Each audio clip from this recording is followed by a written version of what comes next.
I'm George Shultz. I used to be Secretary of State, and before that, Secretary of the Treasury. I've also known Milton Friedman for about 4 decades, and I've benefited greatly from my exposure to him and to his ideas. He's a great economist, a great scholar, and a great idea man. He also has an abundance of common sense and good judgment. The program you're about to see has to do with international trade. The lessons here are the same as for our domestic markets. Open markets and free markets lead to low prices, good quality products, and high wages. As a government official, I used to work hard to keep our markets open, and I had many battles with people who wanted to close them. I didn't always win. The reason is that people fight hard to protect themselves when they find competition from abroad is too tough. Protectionism is a big problem for all of us. We need to say to those who are having trouble competing that you've got to get in there and compete. And if they can't compete, we've got to help them adjust and find new jobs. But in the meantime, from the standpoint of our whole society, we're all so much better off if we keep ourselves open to the competition from international trade, particularly so these days in markets that are becoming increasingly global. Government is essential to our well-being.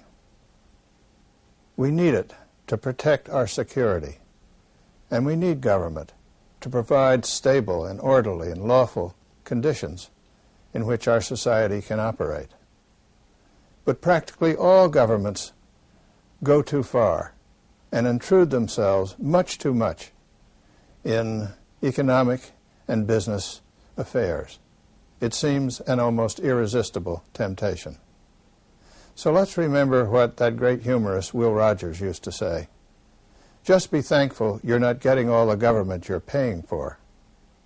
But then it would be better if we got less and also paid less.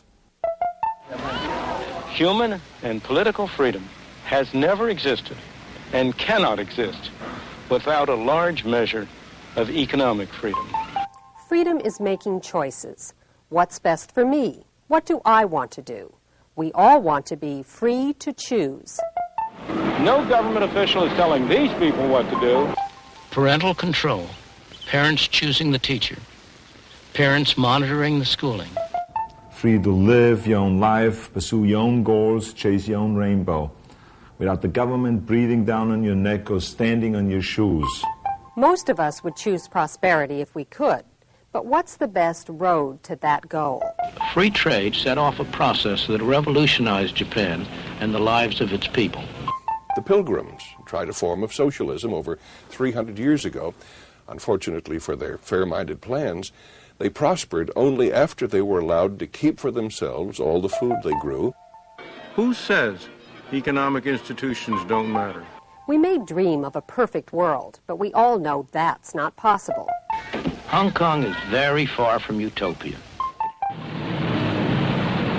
Life is unfair. There's nothing fair about one man being born blind and another man being born with sight. I do not know any exception to the proposition that if you compare like with like, the freer the system, the better off the ordinary poor people have been. Dr. Friedman has spent a lifetime studying freedom and prosperity. To him, the lessons of history are clear. People are better off making their own choices, better off not relying on government. Free to choose is a survival kit for you and for liberty.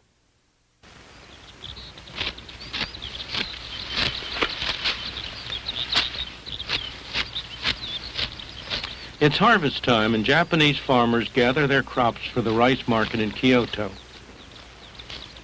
Of course, they'll try to get as much for it as possible, and the buyers will try to buy it as cheaply as possible. That's how markets are supposed to work. That's what Adam Smith, the Scotsman who turned economics into a modern science, observed 200 years ago. He observed something else, too. In every country, It is always and must be in the interest of the great body of people to buy whatever they want of those who sell it cheapest. The proposition is so very manifest that it seems ridiculous to take any pains to prove it. Nor could it ever have been called in question had not the interested sophistry of merchants and manufacturers confounded the common sense of mankind. Their interest is, in this respect, directly opposite to that of the great body of people. Adam Smith's flash of genius was to see how prices that emerged in the market, the prices of goods, the wages of labor, the cost of transport, could coordinate the activities of millions of independent people, strangers to one another, without anybody telling them what to do.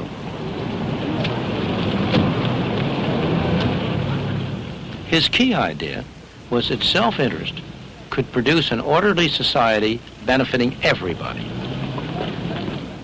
It was as though there were an invisible hand at work. The invisible hand is a phrase that was introduced by Adam Smith in his great book, The Wealth of Nations, in which he talked about the way in which individuals who intended only to pursue their own interests were led by an invisible hand to promote the public welfare, which was no part of their intention. He was talking about the economic market, about the market in which people buy and sell. And he was pointing out that in order for a butcher or a baker or a candlestick maker to make an income, he had to produce something that somebody wanted to buy. And therefore, in the process of promoting his own interests and looking to his own profit, he ended up serving the interests of his customers. When Adam Smith published The Wealth of Nations, Britain was still largely a rural and placid place. But the Industrial Revolution was already getting started, and standards of life were beginning to rise. One obstacle was that trade with other nations was still tightly controlled. Merchants in the home market had persuaded the government of the day to impose heavy duties and taxes on all foreign imports in order to ensure themselves a protected market.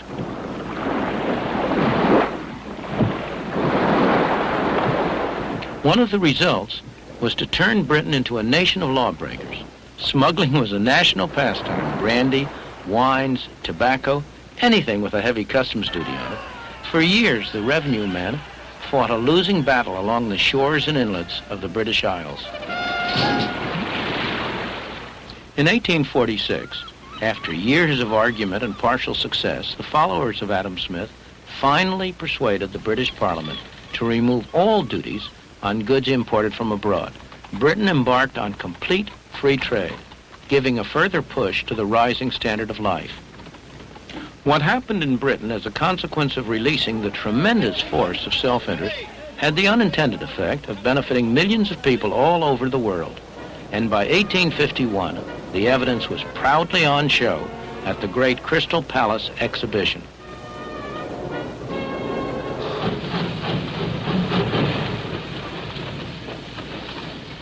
Free trade enabled Britain to become the workplace of the world.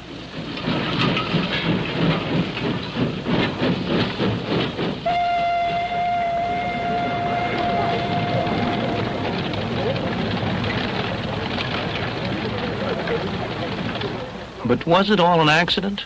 I don't think it was. Consider what happened in 1868 on the other side of the world, in Japan. For the preceding 300 years, the Japanese had lived in almost complete isolation. They had discouraged visitors from other nations, especially from the West. The result was that by the standards of the West, Japan was backward.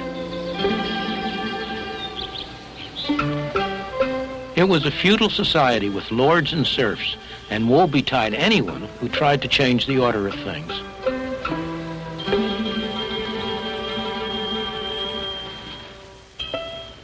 Women were third-class citizens. In 1868, a new generation of rulers decided that the time had come for Japan to make contact with the outside world. And with the arrival of the first foreign traders from the West, things began to change. The Japanese followed the British trading pattern because Britain was a leading nation of the world. So free trade came to Japan. Japan became a magnet for other people's ideas and developments. One of the first traditional industries to feel the effect was weaving. From Europe, the Japanese imported the jacquard method, a way of programming a loom to control the accuracy of the weave and so to standardize output. Workers did well in the new atmosphere, and so did their employers.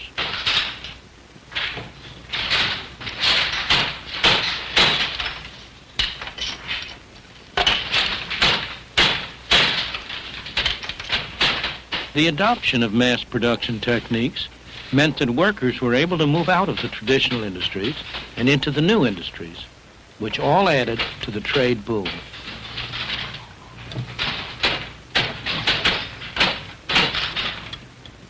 None of us can help being affected by the intellectual atmosphere that we breathe.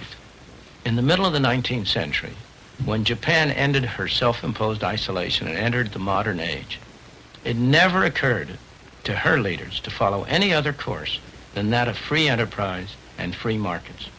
That was the intellectual atmosphere of the time, created by Britain's success in applying the principles of Adam Smith. In 1948, when India achieved independence, her leaders had all been trained in Great Britain. They had sat at the feet of Harold Lasky and his associates at the London School of Economics, or of their counterparts at Oxford and Cambridge. It never occurred to them to follow any other course than that of central planning and government control. That was the intellectual atmosphere of the time. And the intellectual seed took root. As it grew, it needed to be honored, even worshipped.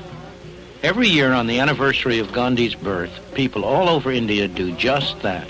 In homage to the great Mahatma, they sit and spin, using methods handed down through the centuries.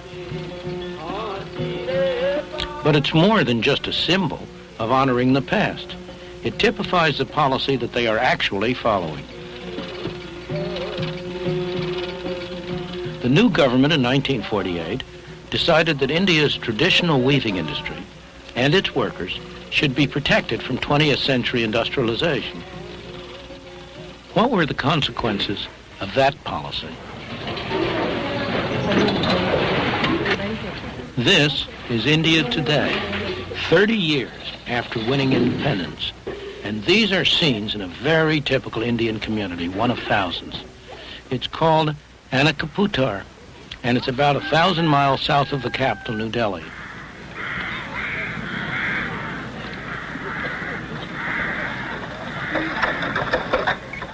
This is not the kind of life the government intended to perpetuate, but it is one result of their policy. By subsidizing the cotton that the villagers spin and the cloth that they weave, they made it difficult for modern industry to develop.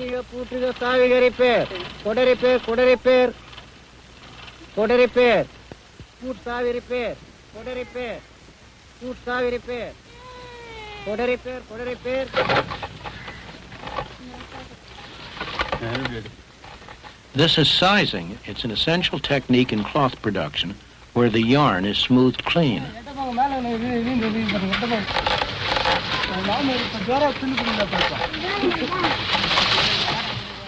A modern machine could do the same thing in 1/100th of the time. The result of government planning to modernize industry is that the number of handlooms roughly doubled in the first 30 years after India's independence.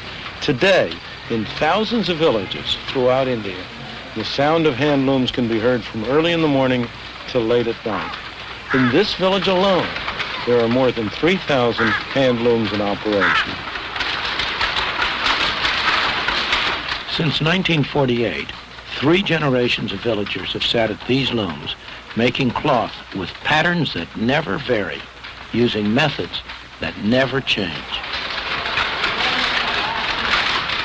There's nothing wrong with this activity, provided it survives the test of the market, provided it's the way in which these people can use their abilities and their energies most effectively. After all, in Japan, where the government has not specially encouraged the handloom industry, there remains a very small but very productive hand loom segment.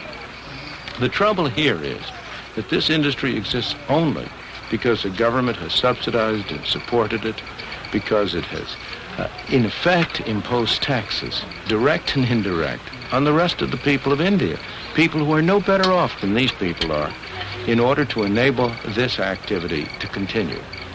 Other industries, both textile industries and industries of a variety of kinds, have been restricted, explicitly kept back, prevented from providing more productive employment in order to make room for this industry. The effect has been to inhibit the development, to prevent the growth, to prevent the dynamic activity that could otherwise develop out of the energies and abilities of the people of India.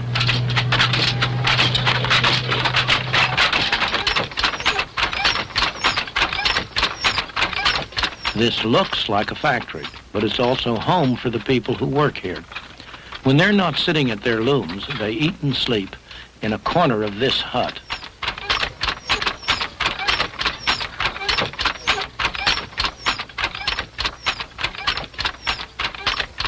Throughout the world, governments always profess to be forward-looking.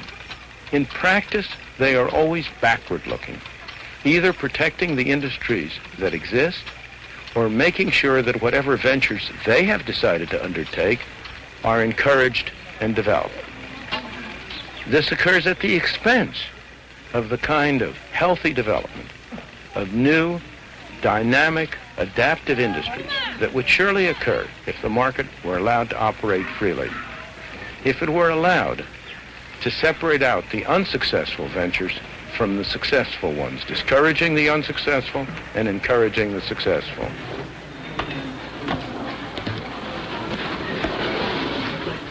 India has tremendous economic and human potential, every bit as much as Japan had a century ago. The human tragedy is that in India, that potential has been stifled by the straitjacket imposed by an all-wise and paternalistic government. Central planning in practice has condemned India's masses to poverty and misery.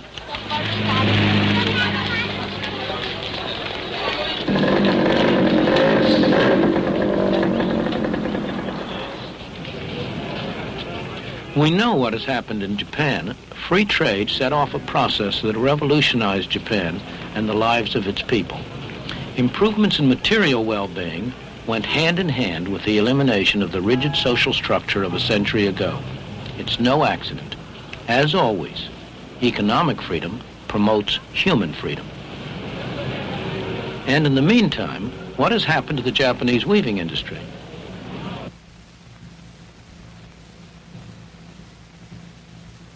This is how textiles start life in a Japanese weaving shed today. A design for cloth is placed on a drum. As it revolves, it is scanned by an electric eye. Each color, each variation in the pattern and texture is transmitted faithfully to a computer.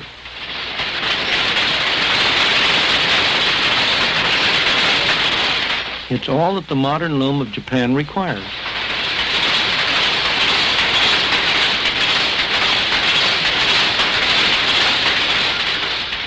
This loom is fitted with electronics that make it one of the most sophisticated of its sort in the world. The fabric it produces is the best silk of its kind. Thanks to the speed and efficiency of these machines, the price of the silk is competitive. The workers are highly skilled and well paid. With the new technology, there's very little a loom like this cannot produce. This piece will become the sash of a traditional bridal gown.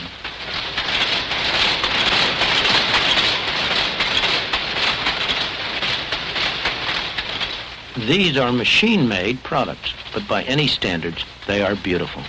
They can stand comparison with the very finest work of the hand loom. And it's not merely the end product itself that's remarkable. The sophisticated technology which was developed to make all this possible has been adapted to other processes, part of the self-generating development under free enterprise. And it all stems from an ancient, traditional industry, weaving, that imported a new method for controlling its looms when Japan turned to free trade more than a century ago. Yet, believe it or not, many still maintain today that markets cannot be left to operate freely, that they must be controlled by government. This dockside is in Scotland. A British government, a socialist government, decided that its role was to protect the workers here from competition. So down there in Govan shipyards, they're building these vessels for the Polish government. To get the order, the British government is using the money of British taxpayers to subsidize the work. In other words, British people are making these ships in order to sell them at a loss to the Poles.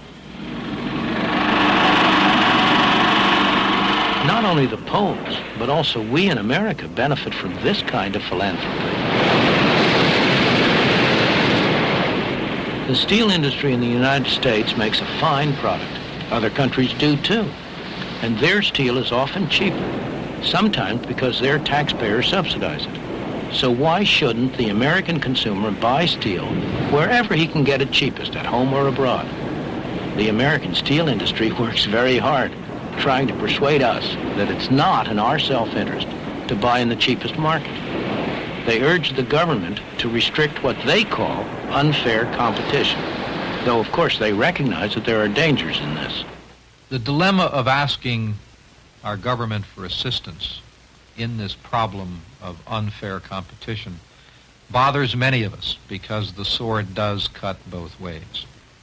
But we believe that what we have attempted to do is far different than the kinds of direct government involvement that occur in many of the foreign nations around the world, where the governments provide direct financial assistance in the form of either ownership or loans or subsidies in some fashion or another. What we have attempted to do is simply to get our government to enforce United States laws against unfair competition that have been on the United States books. We draw a clear distinction between that and, for example, the several $100 million that the French government has granted to the French steel companies, or that the British Steel Corporation has received $1.3 billion for capital investment this year. So that while we are uneasy in any way interfacing with our government in what we traditionally believe are the free enterprise prerogatives, yet what we're only asking for is that the government enforce the laws that our Congress has passed. When anyone complains about unfair competition, consumers beware. That is really a cry for special privilege, always at the expense of the consumer. What we need in this country is free competition.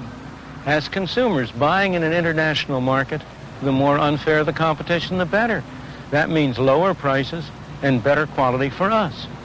If foreign governments want to use their taxpayers' money to sell people in the United States goods below cost, why should we complain? Their own taxpayers will complain soon enough, and it will not last for very long. History provides lots of evidence on what happens when government-protected industries compete with industries who have to operate in an open and free market. It's almost always the government-protected industries that come out second best. Nothing would promote the long-run health of the steel industry, make it into a more efficient, profitable, and productive industry than for the U.S. government to keep its hands off, neither providing special privileges nor imposing special restraints. And what's true for the steel industry is true for every other industry in the country.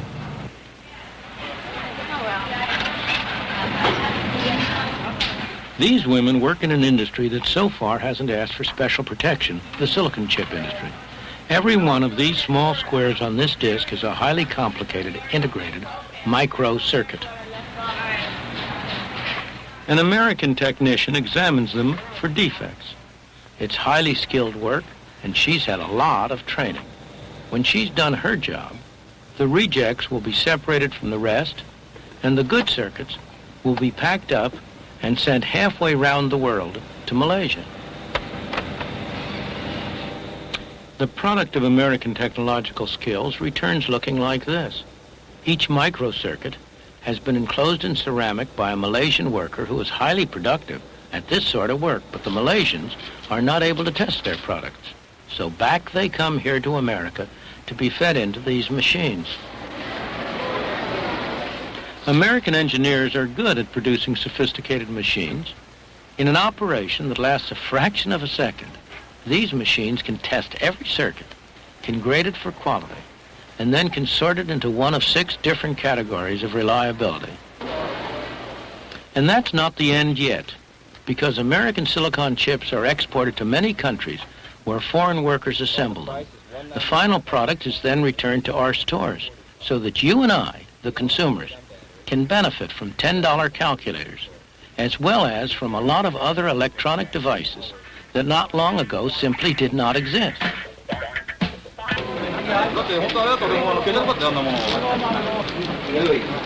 But even when the international market in labor is seen to work to everyone's advantage, people still put up arguments against it. The usual argument against complete free trade is that cheap labor from abroad will take jobs away from workers at home. Well, what is cheap? The Japanese workers paid in yen, and American workers paid in dollars. How do we compare the yen with the dollars? We need some way of transforming the one into the other. That is where the exchange rate enters in, the price of yen in terms of the dollar. Suppose, at some exchange rate, Japanese goods are in general cheaper than American goods. Then we will be buying much from Japan and selling little to them. But what will the Japanese do with the extra dollars they earn? They don't want to buy American goods. By assumption, those are all dear. They want to buy Japanese goods, but to buy Japanese goods, they need yen. Calls will come in from all over the world to places like this, offering to buy yen for dollars. But there will be more offers to buy yen than to sell yen. In order to get customers, those offering to buy will have to raise the price. The price of yen in terms of dollars will go up. As you remember, that is what happened in 1977 and 1978. By late 1978, it took 50% more dollars to buy a given amount of yen than it had taken a year earlier. But what happens when the price of the yen in terms of dollars goes up? Japanese labor is no longer so cheap. Japanese goods are no longer so attractive to American consumers. On the other hand, American labor is no longer so dear to Japanese. American goods are more attractive to the Japanese. We will export more to them. We will import less from them. New jobs will be created in export industries to replace any jobs that might have been lost in industries competing with imports. That is how a free market and foreign exchange balances trade around the world when it is permitted to operate. As you contemplate this, you may come to agree with me that what we need are constitutional restraints on the power of government to interfere with free markets in foreign exchange, in foreign trade, in many other aspects of our lives.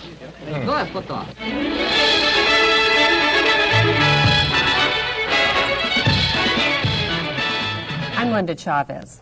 Welcome to Free to Choose. Joining Dr. Friedman tonight for discussion of free trade are Michael Walker of the Fraser Institute in Vancouver, British Columbia, and Stephen Cohen of the University of California at Berkeley. Dr. Cohen, is Dr. Friedman right? Should we keep government totally out of it and allow Adam Smith's invisible hand to operate? It's not even a question of right. It's a question of impossible. We've been trying to keep government out of our economy now for several hundred years. Have we? Oh, I think we definitely have. The last 10 years have witnessed the greatest crusade to pull government out of the economy in this country in many, many years. The net result is we have much more of it. This is a way of Alexander Hamilton, in his report on manufacturing, said, get it in. Came out in favor of government involvement. And since then, and tariffs on steel were introduced early in the 19th century because steel was said to be an infant industry. And it was. It was, and it still is. Are you saying that there's more government control because we've been trying to get it out? No, of course not. What I'm trying to say is we're fighting against the unreal. We're dealing at the level of ideology right now, that government should go away and stay out of the economy. And we're talking as though in the United States we can determine our own future. For instance, if you take Japan, which has been the most successful competitor to the United States. They came from, frankly, nowhere a couple of generations ago to now have wages that are higher than ours. They produce superior products, and they've done this with very active government involvement. Maybe they were wrong to do that. Maybe they were right. Maybe, as Professor Friedman said, had the government butted out, they would have done yet better. The fact remains, if we say take the government out, it's like saying let's play football with sneakers and T-shirts and touch, which is a game I like.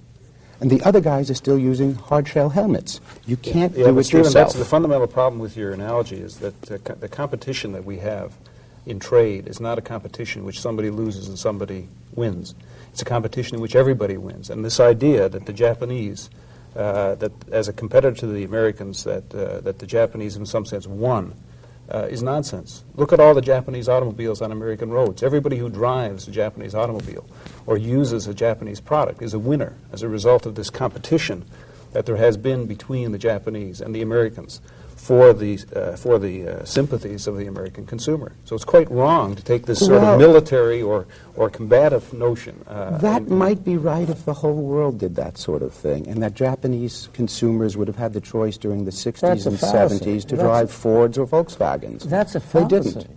A fallacy. It's a fact. Any individual country by itself, on the average, tends to benefit from free trade, regardless of what the other countries do. What you seem to be saying when in your argument against free trade is that the customer is always right unless they pick an imported item. No. And if they pick an imported item, then they require the help of the government to assist them, to tell them, look, you've made an unwise choice here, and therefore we're going to put a tariff or a quota on to prevent you from selecting the imported article, whether it's a Japanese automobile or a Korean television set or whatever, because you don't have the ability to make this kind of choice yourself. That is not what I'm saying. Well, what are you saying, Dr. Cohen? Now, I'm saying there's a problem here. We gain in the very short run. If we assume that this whole place is going to have an earthquake and we're going to be out of business in a year and a half, this is a brilliant idea. We gain in the long send run. them paper, they send us cars. Let me finish. If, however, we go in the long run, the first round is Japanese semiconductors come in. Terrific. Let's even assume the Japanese are dumping them. They're subsidizing, they're pushing them in your market. Absolutely. The first thing, we get a lot of cheap semiconductors. Terrific.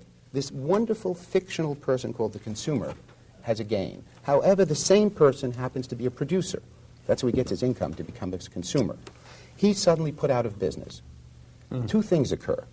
Turns out you can't suddenly go back in the semiconductor business. That is, we've been put out, but we're going to rally and go back in. It takes a long time to develop the skills, the know-how, the scale. So you're pushed out of that business. But Stephen, neither one of us knows what the future will hold. We don't know whether it's wise for us to accept these free or almost free semiconductors and use them and to develop our industries and so on. We do. But we can stand back and ask, what is going on? What are these Japanese who you apparently think know the future and are taking a competitive position that says, well, we're going to invest in subsidizing these things and shipping them to the United States to destroy their industry? Where are they investing? Where are they who take such a long-term view? They're investing in the United States. No. And they're investing in the United States because they realize that, for example, in the industry that you selected, the consumer electronics industry, they realize that anybody can make a VCR.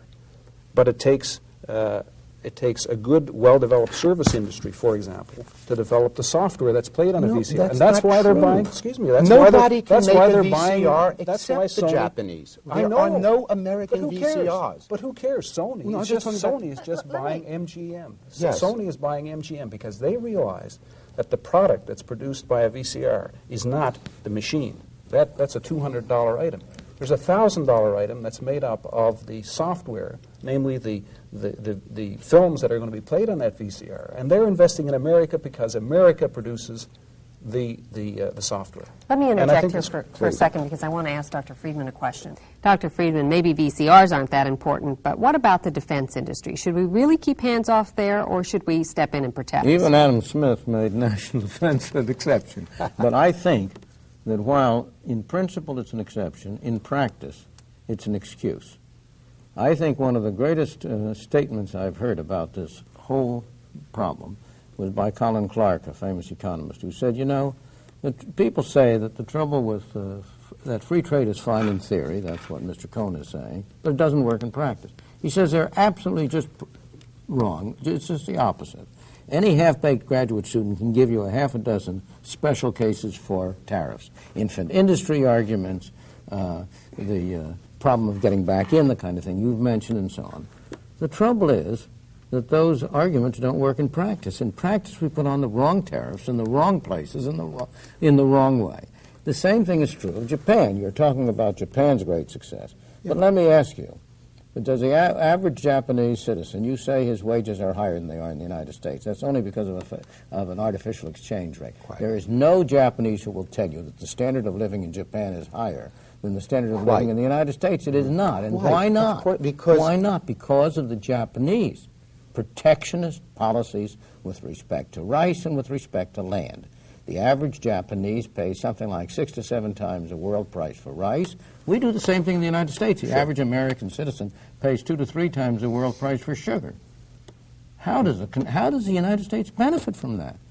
We put on the once we adopt your policy, we move in a direction whose only outcome is a waste of national resources through centralized direction of our activities.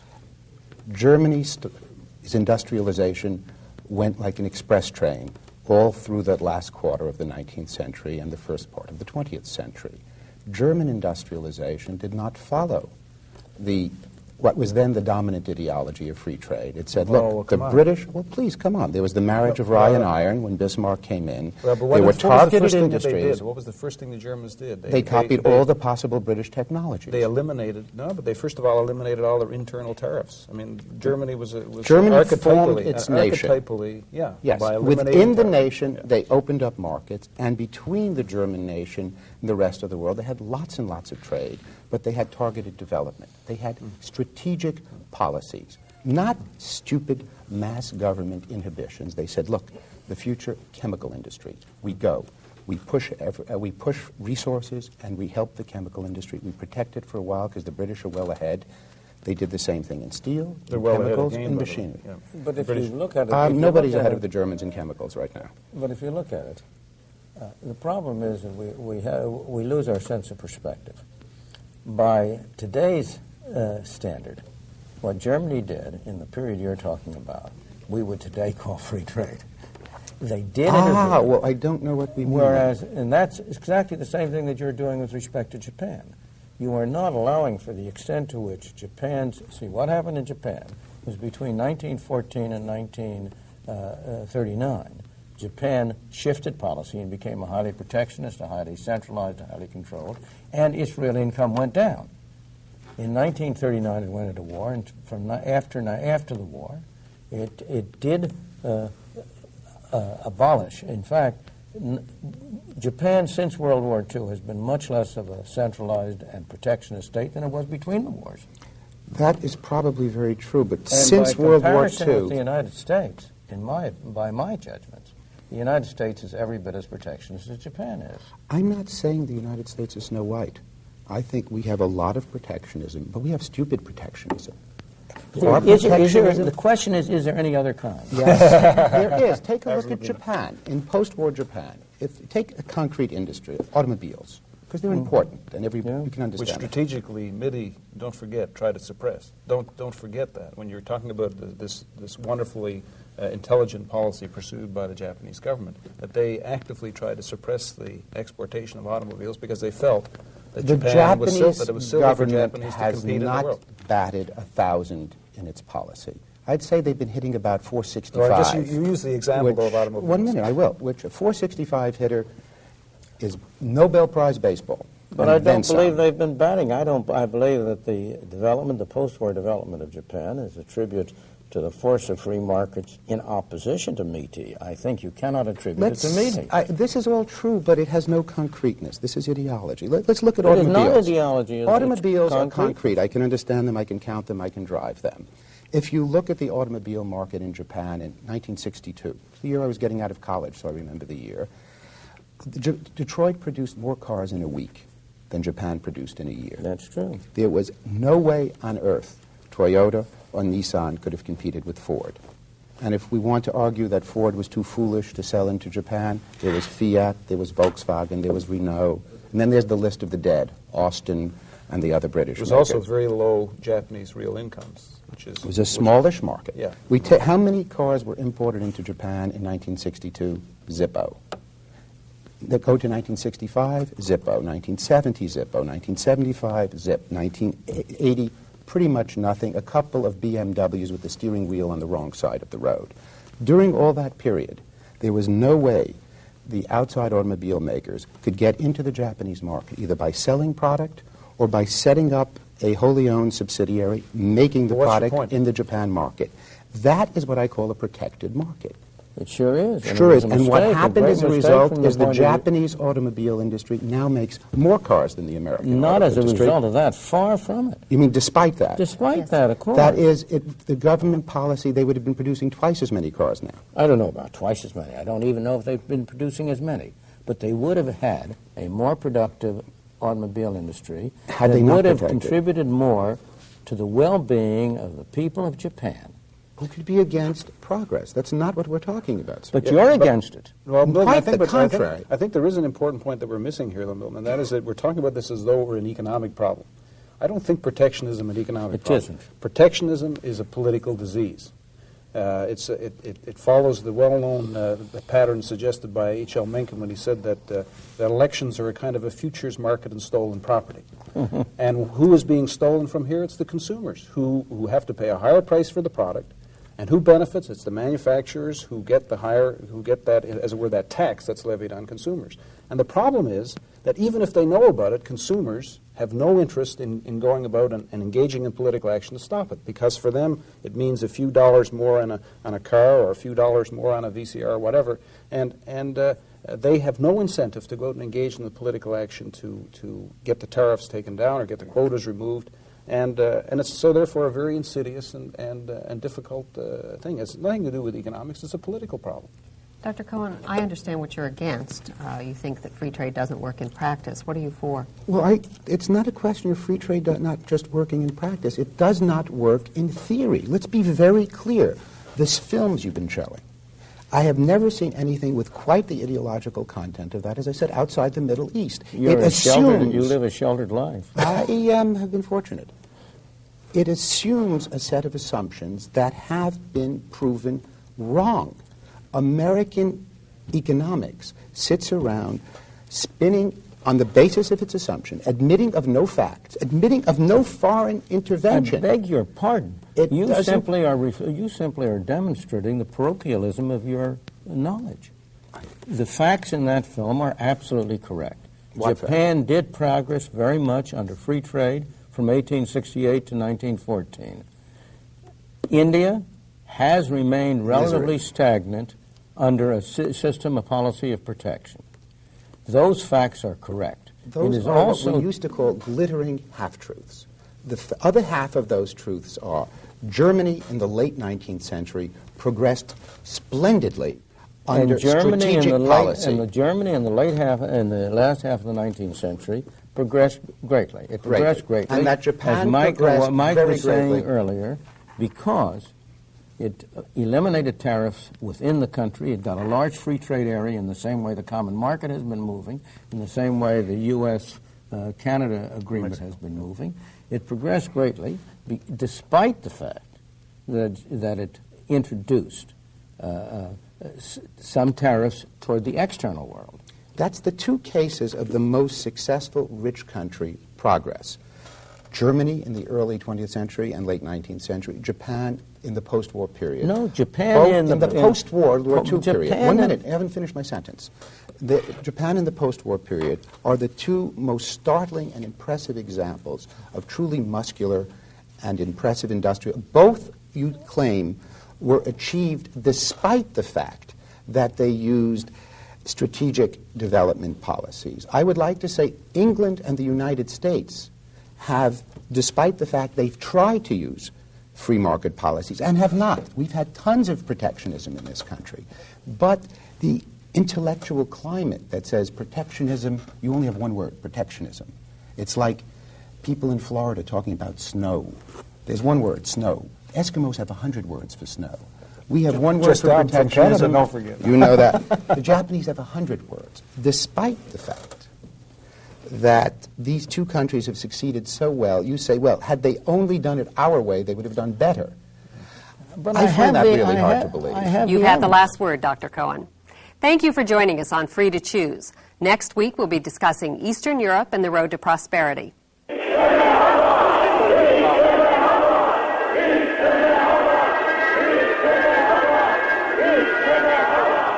This is where it all happened. In 3 days, they got political freedom. The hopes were high. They thought economic miracles would follow quickly. Yet now it's a year later and almost nothing has happened.